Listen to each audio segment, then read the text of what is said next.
Всем привет, ребята! Добро пожаловать на канал саморазвития Красная Таблетка. И сегодня мы с вами раскроем очень интересную тему – стеснение. Как перестать стесняться? Откуда растут ноги? И что необходимо сделать, чтобы это уже наконец-то тебя отпустило? Сегодня мы сделаем с вами очень забавную, но очень полезную практику в стиле Красной Таблетки. И высрал какашку вместе с этим муравьишкой. И муравьишка в итоге оказался на этой горе, но только будучи уже мертвым.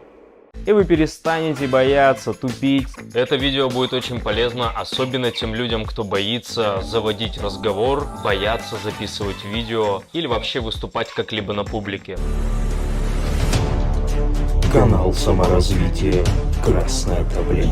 Для того, чтобы начать разблокировку стеснения, необходимо понять природу этого. Если ты обжегся о плиту, то ты уже точно понимаешь, что туда ты пальцы уже больше класть не будешь. Все наши ощущения, все наши выводы о себе, все наши действия и наш выбор построен на нашем предыдущем опыте. Так настраивается наш аватар, и постепенно мы бессознательно начинаем делать то, что даже не замечаем. Когда мы стесняемся, я переживаю, что обо мне подумают другие. Возможно, я сделаю как-то это не так, надо мной могут смеяться, я буду выглядеть как идиот, или со мной никто не будет общаться. В этом ощущении заключен инстинкт самосохранения, что со мной никто не будет общаться, если буду кому-то непонятен, меня выгонят из племени, и тогда я умру, потому что мне не с кем будет бежать за саблезубым тигром. Соответственно, я умру. У меня не будет еды. Оно идет из детства. Происходят определенные ситуации, которые говорят тебе, что ты недостаточно хорош. Это те ощущения, эмоции, ситуации, опыт, все, что происходило с нами, все, что мы слышали, все, что мы видели, несем через всю нашу жизнь. Насколько тебе разрешено делать то, что ты хочешь, насколько ты доминантная шимпанзе-обезьяна. Стеснение построено на своей позиции в обществе. Ранг тебя, ранг человека, ранг особи в ее стае, обществе.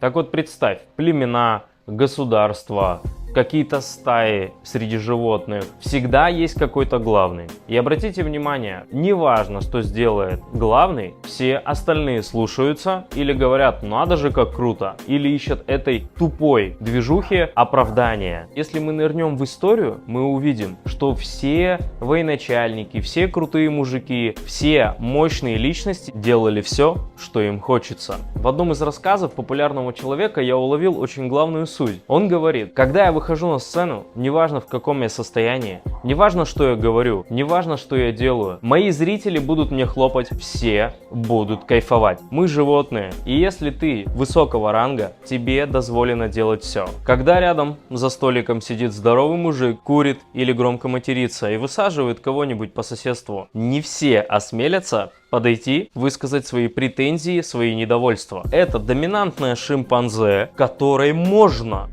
получать то, что он хочет взять. И ни у кого не возникает сомнения, что это принадлежит кому-то другому. Стеснение построено на том, что внутри что-то щелкнуло и сказала, что у меня что-то не так. Я маленький. Мой уровень ранга в обществе, моя позиция в обществе ниже, чем у других. Поэтому, когда я появляюсь в обществе в странных шортах или сделаю какое-то действие, если люди это увидят, то они будут смеяться. И, соответственно, мне будет дискомфортно. Я не разрешаю себе быть глупым, непонятым или осужденным.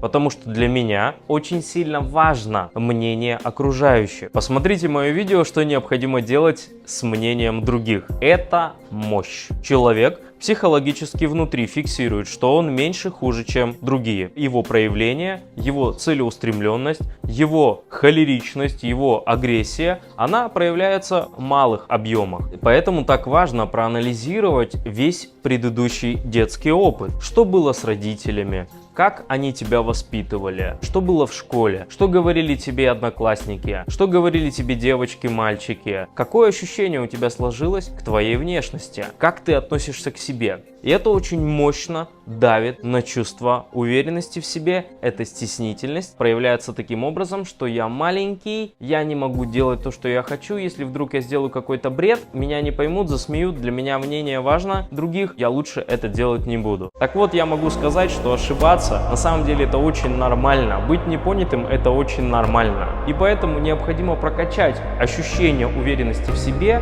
прокачать свой ранг в обществе для того, чтобы ощутить реально на теле, что мне все дозволено. Даже если я делаю какие-то ошибки, задаю какие-то глупые вопросы, говорю какие-то неправильные слова, ничего страшного, забыли, идем дальше. Если даже кто-то осудит, если кто-то усмехнется, мне не важно это мнение. Я иду дальше, я экспериментирую, я исследую. Все наши действия, реакции, ощущения исходят из внутреннего во внешнее и также из внешнего во внутреннее. Если я чувствую себя стеснительно, то есть я чувствую себя ниже других, то есть мне не разрешено делать всякую дичь или всякий бред, записывать тупые видео, одеваться как-то странно, сделать себе татухи, открывать какой-то бизнес, который не поймут. Я себе не разрешаю, потому что мой уровень ранга, моя самцовость, она меньше, чем у других. А если кто-то осудит, усмехнется, меня это очень сильно ранит. Потому что для меня очень сильно важно мнение других выше, чем я. И, соответственно, я буду принимать решения в обществе, похоже на мое внутреннее ощущение. А мы сейчас сделаем с вами практику, которая будет влиять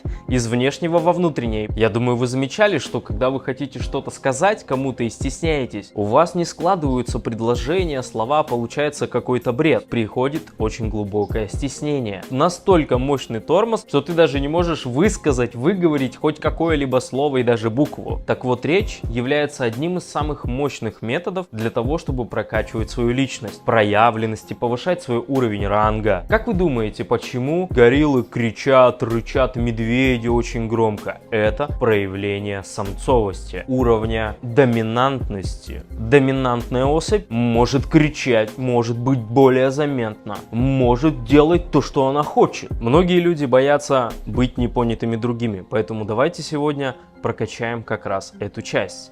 Мы сегодня придумаем историю, очень дичевую историю, которая между собой будет абсолютно непонятна и не взаимосвязана. Но очень важно ее придумать и воспроизвести через рот, через речь, чтобы это кто-то услышал. Постараться рассказать любому вашему близкому человеку. Это очень сильно круто прокачает внутреннее состояние, что на самом деле, даже если вас не понимают люди, ничего страшного не произойдет, вы не умрете. Если вы будете жестко ржать, это нормально, потому что когда вы испытываете эмоции, тогда это идет проработка на бессознательном уровне. Это не просто смех, поверьте мне. Этот метод, он настолько простой, но он очень глобальный. Он влияет на уверенность в себе, он очень круто начинает опустошать чувство стыда, чувство стеснительности. Это очень круто прокачает речь, речевые зажимы. Те люди, которые стесняются что-то говорить, выступать, это очень сильно будет полезно. Жил-был один муравей Петр, и он всегда хотел забраться на самую высокую гору, но не знал, как он сможет это сделать. И он подумал, а зачем он будет забираться? Он долетит на птице? В итоге пришел он к одному какаду и думает, каким это образом он может просто взять и запрыгнуть на него. Какаду любит всякие там ягодки, и он подумал, вот я сейчас принесу ягодку и точно сяду на него. Но получилось так, что какаду спалил его, и он его съел.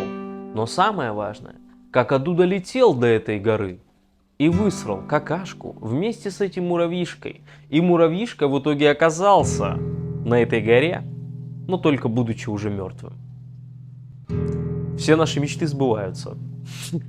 Вот. То есть вот примерно в таком стиле нужно придумать историю. Пускай она будет бредовая, максимально бредовая. Пускай там будет глупость, тупость, пускай там будут маты, еще какие-то эпитеты, которые будут странно восприниматься. Постарайтесь максимально мощно взломать свою речь. Когда вы начнете придумывать дичевую историю, между собой не связанных персонажей, ситуаций, это очень круто начнет взламывать мозги. Потому что наша закостенелость, она всегда идет по одному принципу. Это создает новые нейронные связи. Соответственно, увеличивает IQ человека. И это побочно влияет на бессознательное, и человек начнет делать непривычные для него действия. Это очень крутой метод, который может просто глобально поменять человека. Но сегодня мы про стеснительность. Таких простых и одновременно сложных методов огромное количество. Когда я начал исследовать, наблюдать и начал замечать связи в несвязанных на первый взгляд вещах, тогда ты начинаешь понимать, как между собой это можно использовать, между собой компоновать. Во всех действиях есть одно общее. Если это увидеть, то тогда можно придумывать абсолютно в простых бытовых ситуациях те методы и действия, которые могут прокачать личность. Не заставляя себя, не убегая там, не улетая в какой-то космос. Можно сделать это все, сидя на этом диване, на стуле и за этим видосом. И именно на красной таблетке транслирую это и передаю вам. И искренне рад вам. Благодарю вас за поддержку. Поставьте лайки, пишите комментарии, попробуйте написать это. Тогда, когда вы напишете эту речь, вы будете стесняться, что, возможно, кто-то прочитает ее и скажет: да ты бред какой-то написал. Это уже начнет прорабатывать личность. Просто напиши это, поделись с этим. Я буду рад прочитать, раздуем вместе, даже если это на первый взгляд выглядит игрой. Это очень круто работает. Нужно выбираться. Скоро увидимся. Канал саморазвития «Красное давление».